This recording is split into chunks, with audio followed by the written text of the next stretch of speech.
気まぐれ空中散歩さんの動画から始まりました。俳句の滅亡信頼チャンネルです。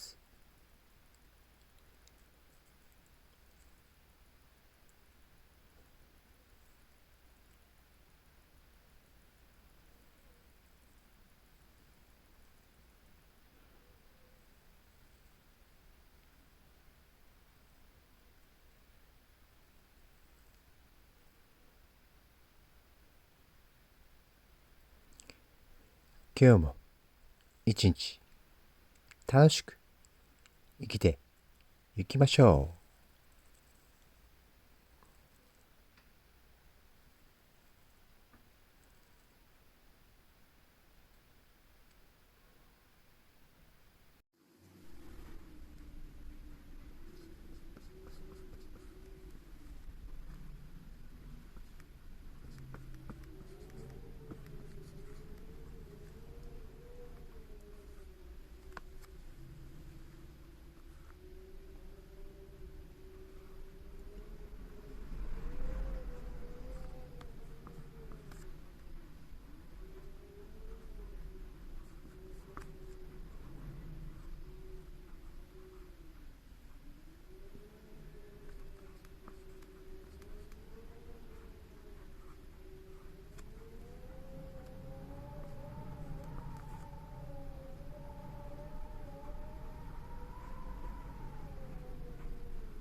花冷えの救急車断られき桜の咲く頃の薄ら寒さと緊迫した緊急時現場の状況が対比された俳句でございます。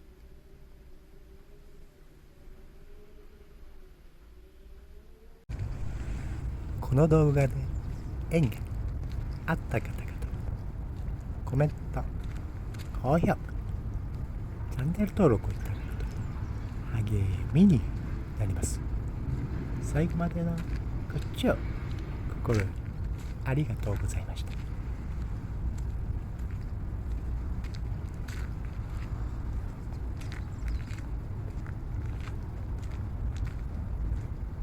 また俳句の滅亡しないチャンネルでお会いしましょう。